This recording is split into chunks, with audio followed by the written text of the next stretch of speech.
معزز سامعین کرام، اللہ تبارک و تعالیٰ نے قرآن پاک میں مومنوں کے اوصاف کا ذکر کیا کہ دنیا اور آخرت کے اندر کامیاب ہونے والے مومنین یہ ہیں کہ جن کے اندر یہ صفاتیں پائی جاتی ہو کہ جو خشوع اور خضوع کے ساتھ نماز ادا کرنے والے ہو، لغو کاموں سے بچنے والے ہو، اور ان اوصاف کے اندر ایک صفت یہ بھی بیان کی کہ وہ زکوٰۃ کو ادا کرنے والے ہو۔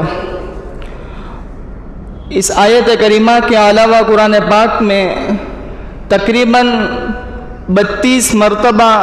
زکوٰۃ کا ذکر کیا گیا، اور زکوٰۃ ادا کرنے والے پر جو انعامات اللہ تبارک و تعالیٰ عطا فرمائیں گے وہ انعامات اللہ تبارک و تعالیٰ نے ذکر فرمائے۔ ایک جگہ ارشاد فرمایا، ان الذین آمنوا وعملوا الصالحات واقاموا الصلاة وآتوا الزکاة لہم اجرہم عند ربہم، کہ جو ایمان لائے اور اعمال صالحہ کرے اور نماز کو قائم کرے اور وآتوا الزکاة اور زکوٰۃ کو ادا کرے گا، لہم اجرہم عند ربہم، ان کے رب کے پاس ان کا اجر ہوگا۔ تو اللہ تبارک و تعالیٰ نے قرآن پاک میں جگہ جگہ زکوٰۃ کو ادا کرنے والے مومنین کے اوپر انعامات کا وعدہ فرمایا ہے۔ تو یہ زکوٰۃ یہ ہمارے لیے بہت بڑی نعمت ہے۔ جس طریقے سے نماز پڑھنا، روزہ رکھنا یہ جس طریقے سے عبادت ہے، حج ادا کرنا یہ جس طریقے سے عبادت ہے، اس طریقے سے زکوٰۃ کی ادائیگی کرنا یہ بھی ایک بہت بڑی عبادت ہے۔ اس کو ہم ٹیکس اور تاوان فائن نہ سمجھیں، بلکہ یہ ایک اللہ تبارک و تعالیٰ کی طرف سے ایک بہت بڑی عبادت ہے۔ اس کو ادا کرنے پر اللہ تبارک و تعالیٰ اجر عطا فرماتے ہیں۔ مذہب اسلام کے اندر عبادت 3 طرح کی ہے۔ ایک تو بدنی عبادت کہ جس کے اندر بدن کا استعمال ہوتا ہے، جیسے نماز ادا کرنا یہ بدنی عبادت ہے۔ ایک مالی عبادت ہے جیسے زکوٰۃ ادا کرنا، اور ایک بدنی اور مالی عبادت دونوں یعنی حج ادا کرنا۔ تو اس طریقے سے خلاصہ کلام یہ ہے کہ زکوٰۃ ادا کرنا یہ اسلام کے اندر ایک بہت بڑی عبادت ہے، مذہب اسلام کا ایک رکن ہے۔ ہمیں اور آپ کو ان مسائل کو سمجھنا چاہیے کہ زکوٰۃ کسی آدمی کے اوپر کب فرض ہوتی ہے۔ زکوٰۃ کی اہمیت کو ہمارے اور آپ کے ذہن کے اندر رکھنے کی ضرورت ہے کہ زکوٰۃ کی اہمیت مذہب اسلام کے اندر کیا ہے، کہ زکوٰۃ کے معنی کیا ہے۔ لغتاً زکوٰۃ کے معنی ہے پاکی کے آتے ہیں کہ پاک کرنا۔ حدیث پاک کے اندر الفاظ ہے زکوٰۃ الارض یبسھا، کہ زمین کا پاک ہونا یہ اس کا خشک ہو جانا ہے۔ تو اس طریقے سے جب کوئی انسان اپنے مال کی زکوٰۃ ادا کرتا ہے تو زکوٰۃ ادا کرنا یہ اس کے مال کو پاک کر دیتا ہے۔ قرآن پاک کے اندر بھی اللہ تبارک و تعالیٰ نے ارشاد فرمایا، خذ من اموالہم صدقۃ تطہرہم وتزکیہم بہا وصلی علیہم، کہ جب کوئی بندہ زکوٰۃ ادا کرتا ہے تو اس کا مال اللہ تبارک و تعالیٰ پاک کر دیتے ہیں۔ اس لیے زکوٰۃ ادا کرنے وقت انسان کو خوشی ہونی چاہیے کہ میرا مال پاک ہو گیا، میرے مال سے میل کچیل دور ہو گیا۔ جب کوئی انسان اگر بیمار ہو جائے اور بیمار ہونے کے وقت اس کو کوئی ڈاکٹر غسل کرنے کی اس کو منع کر دے اور 2-3 ہفتے تک اگر وہ غسل نہ کرے، پورا میل کچیل اس کے بدن پر جمع ہو جائے، اس کے کپڑوں میں میل کچیل جمع ہو جائے، اور 2-3 ہفتے کے بعد اس کو غسل کرنے کی اجازت دے دی جائے، تو اس کو غسل کرنے پر اپنے بدن سے میل کچیل کو دور کرنے پر اس کو خوشی محسوس ہوتی ہے کہ میرے بدن سے آج میل کچیل دور ہو گیا۔ کوئی یہ افسوس نہیں کرتا کہ میں نے 3-4 ہفتے تک محنت سے میل کچیل کو جمع کیا تھا اور یہ میل کچیل مجھ سے دور ہو گیا. نہیں، بلکہ اس کو ایک طرح سے خوشی ہوتی ہے کہ میرے بدن سے میل کچیل دور ہو گیا. اس طریقے سے زکوٰۃ ادا کرنے سے انسان کے دل کے اندر یہ خوشی ہونی چاہیے کہ زکوٰۃ ادا کرنے سے میرے مال کا میل کچیل دور ہو گیا. ایک بہت بڑی عبادت کو میں نے انجام دے دیا. آج اس زکوٰۃ کو بوجھ سمجھا جا رہا ہے. ہم ذرا سوچیں کہ ہمارے پاس جو مال آ رہا ہے، ہماری دکان پر جو گاہک آ رہا ہے، ہماری زمین سے جو غلہ پیدا ہو رہا ہے، یہ تمام کے تمام نظام کو چلانے والا، ہماری دکان پر گاہک کو بھیجنے والا، ہماری زمین سے سبزے کو اگانے والا، ہمارے پاس مال کو پہنچانے والا، یہ تمام کے تمام کام کو کرنے والا اللہ تبارک و تعالیٰ ہے. یہ تمام کے تمام مال ہم کو اللہ تبارک و تعالیٰ دے رہا ہے. اگر اللہ پاک ہم سے یہ مطالبہ کرتا کہ پورے کے پورا مال میرے راستے کے اندر خرچ کر دو، تو بھی ہمارے لیے اس کو خرچ کرنا پڑتا خوشی خوشی. لیکن یہ تو جتنا مال ہے اس سے 2.5%، 40واں حصہ ہمیں ادا کرنے کے لیے کہا جاتا ہے. اس کو ہم ہرگز بوجھ نہ سمجھیں. یہ اسلام کا ایک بہترین مطالبہ ہے. اس کو ہرگز بوجھ نہ سمجھا جائے. خوشی خوشی عبادت سمجھ کر اس زکوٰۃ کے فریضے کو انجام دیا جائے. اب اس کے لیے ہمیں اور آپ کو یہ جاننا ہوگا کہ کسی آدمی کے اوپر زکوٰۃ کب واجب ہوتی ہے، زکوٰۃ کب اس کے اوپر فرض ہوتی ہے. اس کے پاس کتنا مال ہو تو اس کے اوپر زکوٰۃ فرض ہوتی ہے. کون سے شخص کے اوپر زکوٰۃ فرض ہوتی ہے، زکوٰۃ کس کو دینا ہے، زکوٰۃ کس طریقے سے ادا کرنا ہے. تو سب سے پہلے بنیادی طور پر ہمیں یہ بات جان لینی چاہیے کہ زکوٰۃ جو شخص مسلمان ہو، اس کے بعد عقل مند ہو. کوئی عقل مند نہیں ہے، دماغی اعتبار سے معذور ہے، تو ایسے معذور شخص کے اکاؤنٹ کے اندر اگر اس کی ملکیت کے اندر اتنے پیسے جمع کر دیے کہ وہ زکوٰۃ کے نصاب کو پہنچ جاتے ہیں، اس کے باوجود بھی وہ معذور ہے، اس کی وجہ سے عقل مند نہیں ہے، اس کی وجہ سے اس کے اوپر کوئی زکوٰۃ نہیں ہے. اس لیے کہ زکوٰۃ یہ تو ایک عبادت ہے، اور عبادت یہ عقل مندوں پر فرض ہے. اسی طریقے سے بالغ ہونا ضروری ہے کہ عبادت یہ بالغ کے اوپر فرض ہوتی ہے. اگر کوئی نابالغ ہے، اگر کوئی چھوٹا سا بچہ ہے، اس کی ملکیت کے اندر اتنی رقم ہے، اس کے اکاؤنٹ کے اندر اتنے پیسے ہیں کہ جو زکوٰۃ کی مقدار کو پہنچ جاتے ہیں، لیکن نابالغ ہونے کی وجہ سے اس کے اس مال کے اوپر زکوٰۃ عائد نہیں ہوگی. کوئی چھوٹی سی بچی ہے، اس کے اتنے زیورات ہیں کہ جو زکوٰۃ کی ملکیت، زکوٰۃ کے نصاب تک پہنچ جاتے ہیں، لیکن وہ نابالغ ہے، اس وجہ سے اس کے اوپر زکوٰۃ واجب نہیں ہوگی. تو ایک ہے عقل مند ہونا، بالغ ہونا، مسلمان ہونا، یہ 3 چیزیں. اور اسی کے ساتھ ساتھ کسی شخص کے پاس جو مال ہے، اس مال پر اس کو ملکیت تامہ حاصل ہونا، کہ وہ مال اس کی ملکیت میں ہونا، پورے کے پورے طور پر اس کی ملکیت میں ہو، اس وقت اس کے اوپر زکوٰۃ واجب ہوتی ہے. اب پورے کے پورے طور پر اس کی ملکیت میں ہو کا مطلب کیا؟ کہ وہ مال اس کے قبضے میں بھی ہو اور وہ اس مال کے اندر اپنے مرضی کے مطابق تصرف کرنا چاہے تو اس کو جہاں چاہے وہاں خرچ کر سکتا ہو. اگر کسی شخص نے کسی دوسرے کے پاس امانت رکھوائی ہے، تو جس کے پاس امانت رکھوائی ہے اس کے قبضے کے اندر تو مال ہے، لیکن اسے جہاں چاہے وہاں امانت کے مال کو وہ خرچ نہیں کر سکتا، اس وجہ سے اس کے اوپر زکوٰۃ نہیں ہے. اگر کسی نے اپنے زیورات رہن کے طور پر گروی رکھوائے ہیں، تو یہاں پر بھی ملکیت تامہ اس کو حاصل نہیں ہو رہی ہے، اس وجہ سے اس کو زکوٰۃ نہیں ہے. پھر ایک اور چیز کہ جب اس کے پاس مال آ جائے تو مال آ جانے کے بعد حولان حول یعنی 1 سال کا گزرنا ضروری ہے.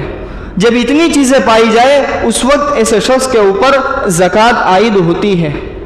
اب ہمیں اور آپ کو سمجھنا یہ ہے کہ کتنا مال کسی انسان کے پاس آئے تو اس کو زکوٰۃ ادا کرنا ضروری ہوتا ہے. اس کے لیے ہمیں اور آپ کو زکوٰۃ کا جو نصاب ہے اس نصاب کو جاننا پڑے گا. سب سے پہلے تو ہمیں اور آپ کو یہ جاننا ہوگا کہ کن کن چیزوں کو زکوٰۃ کے مال کے اندر شامل کیا جاتا ہے. ان میں سب سے پہلی چیز سونا، پھر چاندی، پھر کیش، یعنی جو رقم اپنے پاس کیش کے طور پر جو موجود ہوتی ہے، چاہے وہ ہندوستانی کیش ہو یا عربستان کے ریال ہو، کسی بھی ملک کی کیش کرنسی ہو، اور چوتھا ہے اموال تجارت۔ یہ 4 طرح کے نصاب اگر کسی شخص کے پاس موجود ہے، اس کو تفصیل سے اس طریقے سے سمجھ سکتے ہیں کہ کوئی شخص ایسا ہے کہ جس کے پاس صرف اور صرف سونا موجود ہے۔ عموماً ایسا ہوتا نہیں ہے کہ صرف اور صرف کسی کے پاس سونا ہی موجود ہو، اس کے علاوہ اس کے پاس کوئی کیش یا چاندی یا اموال تجارت موجود نہ ہو، عموماً ایسا نہیں ہوتا۔ لیکن اس کے باوجود بھی اگر کوئی شخص ایسا ہے کہ جس کے پاس صرف اور صرف سونا موجود ہے، تو اگر 7.5 تولہ سونا اگر اس کے پاس موجود ہے تو اس کے اوپر زکوٰۃ ہوگی۔ رہی بات چاندی کی، تو اگر کسی کے پاس چاندی موجود ہے، 52.5 تولہ چاندی اگر کسی شخص کے پاس موجود ہے تو اس کے اوپر زکوٰۃ ہوگی، اس کو اپنے مال کی زکوٰۃ ادا کرنی ہوگی۔ اگر کوئی شخص ایسا ہے کہ جس کے پاس کچھ سونا ہے اور کچھ چاندی ہے، سونے کے بھی ایک آدھ زیور ہے اور کچھ چاندی بھی اس کے پاس موجود ہے، تو پھر یہ کیا جائے گا کہ سونا اور چاندی دونوں کی رقم نکالی جائے۔ دونوں کی رقم نکالنے کے بعد 52.5 تولہ چاندی آج کی تاریخ کے مطابق جس کی قیمت ہوتی ہے 46,840 روپے، یعنی اگر کسی کے پاس سونا چاندی ملا کر چاندی کے نصاب یعنی آج کی قیمت کے مطابق 46,840 روپے جتنا اگر وہ قیمت کو پہنچ گیا تو اس کو زکوٰۃ ادا کرنی ہوگی، اس کے اوپر زکوٰۃ آئے گی۔ اسی طریقے سے اگر کسی کے پاس اموال تجارت ہے، اگر کسی کے پاس مال تجارت ہے، کس کو کہتے ہیں مال تجارت؟ مال تجارت کہا جاتا ہے کہ کسی چیز کو اپنی ملکیت سے نکال کر اس سے فائدہ اٹھانا، یعنی میری کوئی دکان ہے، اب میں دکان پر کوئی چیز بیچ رہا ہوں تو یہ چیز جب مجھے اس وقت فائدہ پہنچے گا جب یہ میری ملکیت سے نکل کر دوسرے کسی کی ملکیت میں چلی جائے گی۔ اور اس کے بالمقابل ایک ہے اموال اجارہ، ایک ہے تجارت اور ایک ہے اجارہ۔ اجارے کے اندر یہ ہوتا ہے کہ انسان اپنی ملکیت کے اندر وہ چیز رکھ کر اس سے فائدہ اٹھاتا ہے۔ مثلا کسی آدمی کا کوئی گھر ہے، 10 لاکھ روپے کا گھر ہے، 10 لاکھ روپے کی کسی کی دکان ہے، اب اس کو وہ اپنی ملکیت میں رکھ کر فائدہ اٹھاتا ہے، یعنی اس کو کرائے پر دیتا ہے۔ تو جب کوئی شخص کسی کو کرائے پر، اگر کسی کے پاس کرائے پر دیا ہوا مکان ہو کہ جس کا کرایہ آتا ہو، تو کرائے پر دیے ہوئے مکان کی قیمت پر زکوٰۃ نہیں ہوگی۔ اس کا جو کرایہ آ رہا ہے وہ کرایہ اگر چاندی کے نصاب تک پہنچ جائے، وہ کرایہ اگر دوسرے مال سے مل کر 46,000 روپے کی قیمت تک پہنچ جائے تو اس کو زکوٰۃ ادا کرنی ہے۔ کرایے پر دیے ہوئے مکان اور کرایے پر دی ہوئی دکان کی قیمت پر زکوٰۃ نہیں آئے گی۔ اسی طریقے سے اگر کسی آدمی کے پاس کیش ہے اور کیش صرف اور صرف کیش اتنی ہے کہ جو 46,000 تک پہنچ جاتی ہے تو بھی اس کے اوپر زکوٰۃ ادا کرنی ہوگی۔ اگر یہ چاروں نصاب میں سے کچھ نصاب کسی کے پاس ہے، کچھ سونا ہے، کچھ چاندی ہے، کچھ اموال تجارت ہے، اس کے پاس کچھ کیش ہے، تو سب کو ملا کر یا یہ کہ کسی کے پاس صرف سونا اور چاندی ہے، یا یہ کہ کسی کے پاس سونا اور اموال تجارت ہے، یا یہ کہ کسی کے پاس سونا اور کیش ہے، سب کو ملا کر اگر 46,000 روپے جتنی آج کے دن کے مطابق، آج کے دن کی قیمت کے مطابق اگر کسی کے پاس اتنی رقم یا اتنی رقم کا مال موجود ہے تو اس کو زکوٰۃ ادا کرنی ہوگی، اس کے اوپر اپنے مال میں سے 2.5% زکوٰۃ آئے گی۔ یہ سونا اور چاندی اگر کسی شخص نے تجارت کے لیے لیا ہو یا یہ کہ اپنے گھر میں عورتوں کے زیور کے استعمال کے لیے لیا ہو، سونا اور چاندی پر ہر صورت کے اندر اس کو زکوٰۃ ادا کرنا ضروری ہوگا۔ اس کے علاوہ زمین سے نکلنے والی جو دوسری چیزیں ہیں، مثلا لوہا ہے، ایلومینیم ہے، کہ جو زمین سے نکلتی ہے، اگر وہ ان چیزوں کو اپنے استعمال کے لیے لے رہا ہے، مثلاً کسی شخص نے اپنے گھر کو بنانے کے لیے کھلاسری کا بہت بڑا اسٹاک منگوا لیا، تو اپنے استعمال کے لیے اگر وہ لے رہا ہے تو اس کے اوپر زکوٰۃ نہ ہوگی۔ اگر اس کھلاسری کو اگر زمین سے نکلنے والی دوسری چیزوں کو اگر اس نے تجارت کے لیے دوسروں کو بیچنے کے لیے منگوایا ہے تو اس کے اوپر بھی زکوٰۃ ہوگی۔ اس لیے یہ وہ چیزیں ہیں کہ یہ وہ نصاب ہے کہ جن کو سمجھنے کی ضرورت ہے کہ کسی انسان کے پاس کتنا مال ہو، کتنا نصاب ہو، کتنا سونا اور چاندی ہو، کتنا کیش ہو، تو اس کو زکوٰۃ ادا کرنی ہے۔ ان باتوں کو سمجھنے کی ضرورت ہے۔ اسی طریقے سے اگر کسی شخص نے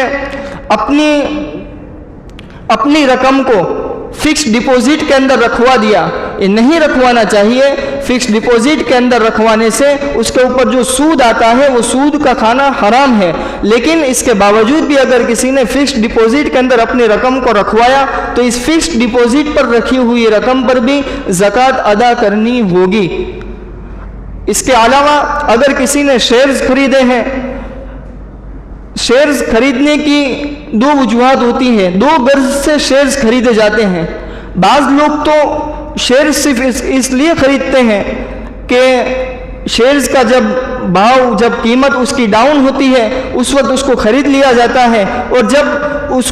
جب اس کی قیمت زیادہ ہوتی ہے اس وقت اس شیئرز کو بیچ دیا جاتا ہے، جس کو کیپٹل گین کہا جاتا ہے۔ تو اگر کوئی شیئر اس طریقے سے خرید رہا ہے کہ اس کو کیپٹل گین کے لیے اگر شیئرز کو خرید رہا ہے تو اس شیئرز کے اوپر، اس شیئرز کی قیمت پر، اس شیئرز کے اندر اس نے جتنی قیمت کو روکا ہے اس کا حساب کر کے اس پر اس کو زکوٰۃ ادا کرنی ہوگی۔ اور اگر کسی شخص نے شیئرز کو خرید کر ڈیویڈنڈ حاصل کرنے کے لیے خریدا ہے کہ کمپنی اس پر جو منافع سال کے ختم پر دے گی صرف اس کو حاصل کرنے کے لیے خریدا ہے، تو اس سے حاصل ہونے والی جو ڈیویڈنڈ کی رقم ہے اس کے اوپر اس کے حساب سے زکوٰۃ ادا کرنی ہوگی۔ یہ تمام کے تمام وہ اہم مسائل ہیں کہ جس کو جاننا ہمارے اور آپ کے لیے ضروری ہے کہ زکوٰۃ کن لوگوں کے اوپر فرض ہوتی ہے۔ تو اگر کسی کے پاس یہ چیزیں ہوں، یعنی سونا، چاندی اور اموال تجارت اور اسی طریقے سے کیش کہ جن کی مقدار 46,000 روپے تک پہنچ جاتی ہو، تو ایسے شخص کے لیے زکوٰۃ ادا کرنا ضروری ہوتی ہے۔ اب یہ بات تو ہوئی کہ کون شخص زکوٰۃ ادا کرنے والے کے لیے کتنی مقدار ہے۔ اب زکوٰۃ لے کون سکتا ہے کہ کون سا آدمی زکوٰۃ کو لے سکتا ہے، اس کے پاس کتنی مقدار کے اندر مال ہو تو وہ زکوٰۃ لے سکتا ہے۔ تو اس کے اندر بھی اسی طریقے سے اگر کسی شخص کے پاس سونا، چاندی اور اسی طریقے سے کیش سب ملا کر 46,000 روپے جتنی رقم اگر اس کے پاس ہے، اور اگر اس کے پاس اپنی ضرورت سے زائد جو سامان ہوتا ہے وہ سامان اگر ان رقم کے اندر ملا دیا جائے تو یہ ضرورت سے زائد والا سامان، یعنی گھر کے اندر جو کھانے پینے کی چیزیں، کپڑے، بستر، اس کے علاوہ جو ضرورت سے زائد سامان ہوتا ہے، موبائل، یہ تمام کے تمام ضرورت کے اندر آ رہا ہے۔ اس سے زائد جو اس کے پاس رقم ہے وہ اگر 46,000 روپے تک پہنچ جائے تو اگر 46,000 روپے جتنی اس کے پاس رقم ہو تو وہ زکوٰۃ نہیں لے سکتا ہے۔ اگر 46,000 روپے جتنی رقم اس کے پاس ہو جائے تو اس کو خود کو زکوٰۃ ادا کرنی ہوگی۔ دوسرا ایک مسئلہ یہ سمجھنے کا ہے کہ زکوٰۃ کا جو نصاب تو ہم نے سمجھ لیا کہ زکوٰۃ کا نصاب کتنا ہے۔ اب اس زکوٰۃ کا کیلکولیشن کس طریقے سے کیا جائے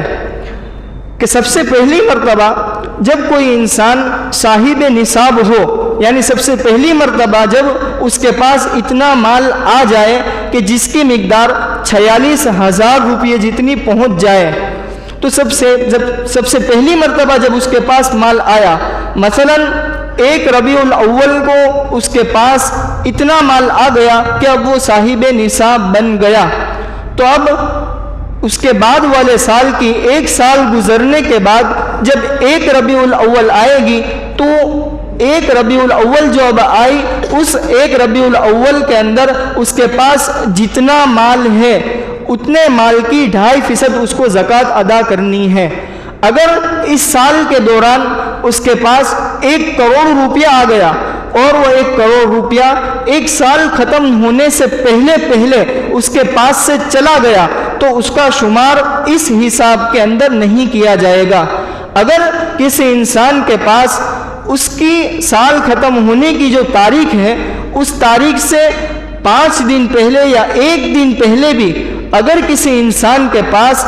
10 لاکھ یا 20 لاکھ روپیے آ گئے، اگرچہ پورے سال کے اندر تو اس کے پاس اتنے روپیے نہیں تھے، لیکن وہ سال ختم ہونے کی تاریخ سے پہلے اس کے اس مال کے اندر 10 لاکھ یا 20 لاکھ روپیے کا اگر اضافہ ہو گیا تو اب ان 10 لاکھ اور 20 لاکھ روپیے پر بھی اس کو زکوٰۃ ادا کرنی ہوگی۔ یعنی خلاصہ کلام یہ ہے کہ جب سے وہ صاحب نصاب ہوا، جب سے وہ مالدار ہوا، اس کے بعد سے لے کر 1 سال ختم ہونے کی جو تاریخ ہے، اس تاریخ کے دن جس دن اس کا سال ختم ہو رہا ہے، اس دن اس کے پاس اس کی ملکیت کے اندر جتنی بھی رقم ہوگی، جتنا بھی مال ہوگا، اس پر اس کو 2.5% زکوٰۃ ادا کرنا ہے۔ اور ایک بات یہ بھی دھیان رکھنا ہے کہ یہاں پر جو سال کا حساب لگایا جائے گا وہ حساب یہ انگریزی مہینوں کے اعتبار سے نہیں لگایا جائے گا، بلکہ قمری سال یعنی اسلامی مہینوں کے اعتبار سے اس سال کا حساب لگایا جائے گا کہ 1 محرم کو سب سے پہلی مرتبہ کوئی صاحب نصاب ہوا تو اس کے بعد جو سال آئے گا اس کی پہلی محرم کے اندر کسی کے پاس مال ہے تو اس کا حساب لگا کر اس کے اوپر اس کو زکوٰۃ ادا کرنی ہے۔ اب جب یہ زکوٰۃ کا نصاب اور کتنے نصاب پر زکوٰۃ کتنی عائد ہوتی ہے، جب ان باتوں کو سمجھ لیا تو اب ہمیں اور آپ کو یہ جاننا بہت ہی ضروری ہے کہ زکوٰۃ کن افراد کو دیا جائے۔ تو سب سے پہلے ہم اس کے لیے ہمارے ان غریب رشتہ داروں کو ڈھونڈیں کہ جو غریب ہیں، جن کے پاس اتنا مال نہیں ہے، تو ہمارا پہلا حق یہ بنتا ہے کہ ہم ہمارے ان غریب رشتہ داروں کو ہماری زکوٰۃ کی رقم ان کو دیں۔ اس کے اندر ہمیں ایک بات کا یہ خیال رکھنا ہے کہ اگر کوئی شخص مالدار ہے، اس کو زکوٰۃ ادا کرنی ہے تو وہ اپنے دور رشتہ داروں کو زکوٰۃ نہیں دے سکتا۔ ایک اپنی بیوی کو زکوٰۃ نہیں دے سکتا، بیوی اپنے شوہر کو نہیں دے سکتی، شوہر اپنی بیوی کو زکوٰۃ نہیں دے سکتا ہے اگرچہ وہ غریب ہو۔ اسی طریقے سے دوسری رشتہ داری جس کو اصول اور فروع کہا جاتا ہے، یعنی ایک بیٹا اپنے باپ کو زکوٰۃ نہیں دے سکتا، اسی طریقے سے ایک باپ اپنے بیٹے کو زکوٰۃ نہیں دے سکتا، اپنے پوتے کو زکوٰۃ نہیں دے سکتا، اپنی پوتی کو نہیں زکوٰۃ دے سکتا۔ اس طریقے سے اوپر والے نیچے والے کو زکوٰۃ نہیں دے سکتے، نیچے والے اوپر والے کو۔ اصول اور فروع، باپ اپنے بیٹے کو نہیں دے سکتا، بیٹا اپنے باپ کو زکوٰۃ نہیں دے سکتا۔ اسی طریقے سے شوہر اپنی بیوی کو زکوٰۃ نہیں دے سکتا، بیوی اپنے شوہر کو زکوٰۃ نہیں دے سکتا۔ اس کے علاوہ جو رشتہ دار ہے، مثلا بھائی ہے، بہن ہے، ان کو ہم زکوٰۃ دے سکتے ہیں اگر وہ زکوٰۃ کے مستحق ہو۔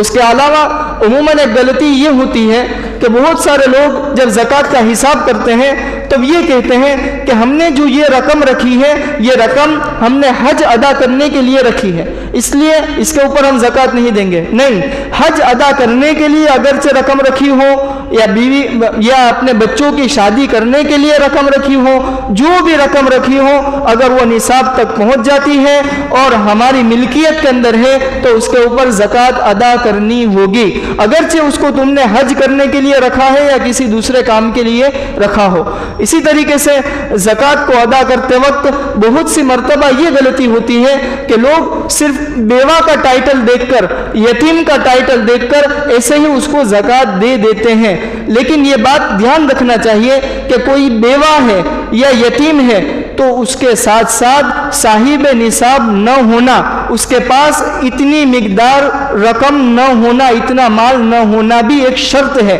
اگر وہ مالدار ہے اور بیوہ ہے تو اس کو زکوٰۃ دینے سے زکوٰۃ ادا نہیں ہوگی۔ اگر یتیم ہے، مالدار ہے تو مالدار ہونے کی وجہ سے اس کو زکوٰۃ دینے سے زکوٰۃ ادا نہیں ہوگی۔ اس لیے ان باتوں کا خیال رکھنا چاہیے کہ زکوٰۃ جس آدمی کو دی جائے وہ آدمی مالدار نہ ہو۔ ایسا نہ ہو کہ ہم کسی آدمی کو جب زکوٰۃ دے تو اس کا پہلے 1 گھنٹے تک انٹرویو لے، یہ ضروری نہیں ہے۔ آج کل لوگوں کا یہ مزاج بن گیا ہے کہ جس طریقے سے قربانی کے جانور کو خریدنے کے لیے اچھی طریقے سے اس کی آنکھ کو، اس کے کان کو، اس کے پیر کو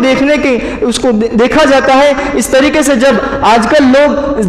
کسی آدمی کو زکوٰۃ دینے کے لیے چنتے ہیں تو اس کا بھی 1 گھنٹے تک انٹرویو لیتے ہیں۔ اس طریقے سے 1 گھنٹے تک اس کی جانچ پڑتال کرنا یہ ضروری نہیں ہے، ایسا نہ کیا جائے، بلکہ معمولی سی تحقیق کے بعد جب معلوم ہو جائے کہ یہ انسان مالدار نہیں ہے، یہ زکوٰۃ لے سکتا ہے، تو ہم اس کو زکوٰۃ دے دیں۔ بہت زیادہ اس کے حالات کی تفتیش کرنے کی ضرورت نہیں ہے۔ اور اسی طریقے سے جو مدارس کے اندر زکوٰۃ دی جاتی ہے، اس کے اندر بھی یہ بھی ایک ہمارا حق ہے کہ ہم مدارس کے اندر کہ جہاں پر علم کی خدمت کے لیے علماء کو تیار کیا جاتا ہے، ان جو سفراء ہمارے پاس زکوٰۃ لینے کے لیے آتے ہیں ان کا ہم احسان مانیں۔ ایسا نہ ہو کہ جب وہ دکان پر پہنچے تو اسے یہ کہا جائے کہ سیٹھ صاحب گھر پر ہے، جب گھر پر پہنچے تو ان سے یہ کہا جائے کہ سیٹھ صاحب دکان پر ہے۔ ان کو اسی طریقے سے چکر نہ کٹائے، بلکہ ان کا اکرام کرتے ہوئے، ان کا احسان سمجھ کر ان کو خوشی خوشی زکوٰۃ ادا کرنے کی فکر کرے۔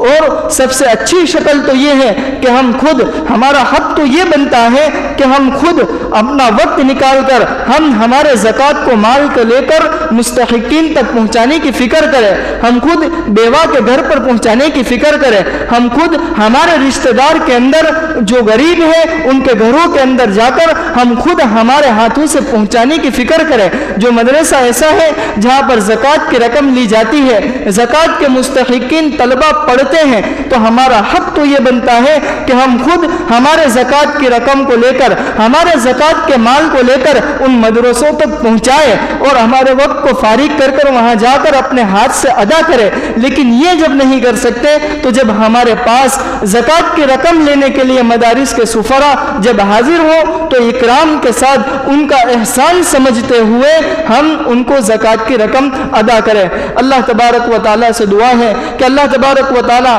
زکوٰۃ جیسے اہم فریضے کو عبادت سمجھ کر اچھی طریقے سے اس کے مسائل کو جان کر اللہ تبارک و تعالیٰ ہم تمام کو صحیح حساب کر اس زکوٰۃ کی رقم کا صحیح حساب کرنے کے ساتھ ساتھ ہمیں اور آپ کو زکوٰۃ کی رقم ادا کرنے کی توفیق نصیب فرمائے۔ اللہ تبارک و تعالیٰ کہنے سننے سے زیادہ عمل کرنے کی توفیق نصیب فرمائے۔ وآخر دعوانا الحمد للہ رب العالمین۔